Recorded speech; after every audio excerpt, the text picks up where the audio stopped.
La nation sénégalaise qui l'attendait sur les principes, les valeurs, la transparence et la bonne gouvernance. Le chef de l'État, M.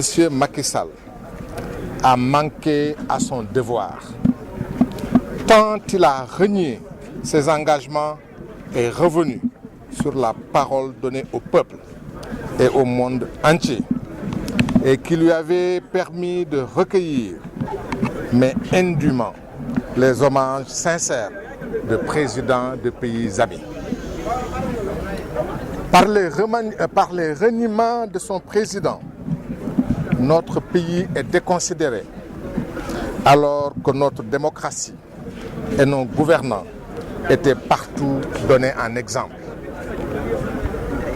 Le chef de l'État, qui s'est fait le porte-parole du Conseil constitutionnel en annonçant et publiant son avis, a tenté à dessein de faire passer un simple avis qui doit être recueilli pour une décision que personne n'a sollicitée et que le Conseil n'avait le pouvoir de prendre. Le refus de soumettre au peuple, seul détenteur de la souveraineté, de soumettre au peuple la question relative à la réduction de la durée du mandat du président de la République et son application au mandat en cours enlève toute pertinence au référendum annoncé qui coûtera cher pour ce qui apparaît comme une tentative d'obtenir un plébiscite à moindre frais. Le Parti démocratique sénégalais dénonce les manœuvres politiciennes et la tentative et l'instrumentalisation de nos institutions dans l'unique but de contourner la volonté du peuple de sanctionner ceux qui ont précipité notre pays dans une indicible pauvreté et qui gouvernent dans l'opacité et l'affairisme. Le peuple sénégalais ne peut être diverti par un référendum sans intérêt, dont la date n'est choisie que pour des raisons de manœuvre politicienne, à un moment où une partie importante de la communauté religieuse de notre pays est concentrée dans la foi du carême et du dimanche des rameaux. Comment peut-on, en effet, prétendre renforcer la bonne gouvernance, consolider l'état de droit et la démocratie en refusant de respecter les décisions des juridictions internationales et d'appliquer les avis du groupe de travail des Nations Unies sur la détention arbitraire? Comment peut-on prétendre élargir les libertés fondamentales alors que le candidat que notre parti, principal parti du pays, s'est choisi pour le représenter à l'élection présidentielle qui était prévue en 2017 reste un otage entre les mains d'un oppresseur qui n'a pas de parole et qui veut se faufiler jusqu'en 2019.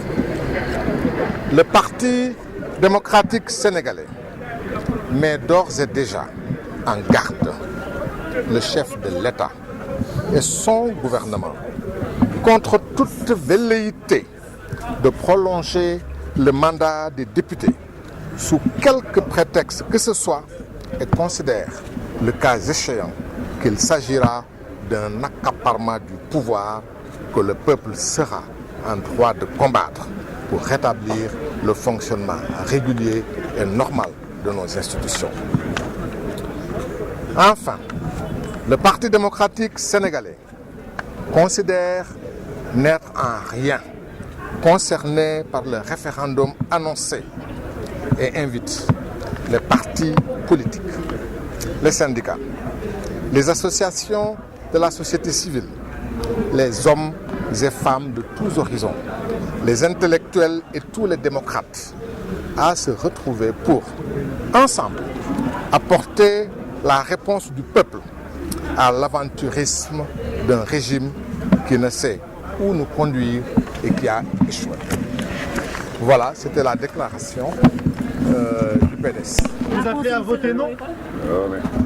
Pour le moment, nous disons n'être absolument en rien intéressés, concernés par un référendum qui n'a aucun intérêt et qui ne résulte aujourd'hui que de manœuvres politiciennes et dont on ne connaît d'ailleurs pas le contenu exact. De quoi s'agit-il?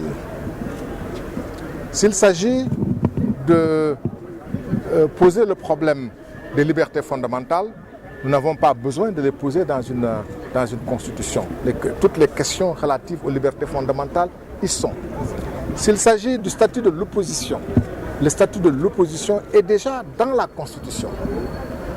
Et la Constitution renvoie à une loi pour légiférer.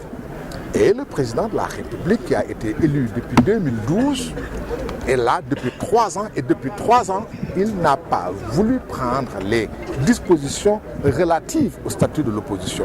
Je rappelle, c'est simplement à titre de rappel, que lorsque le président de la République d'alors avait invité l'ancienne opposition et leur avait proposé en respectant la Constitution, de nommer le chef de l'opposition. C'est l'opposition d'alors qui n'en voulait pas.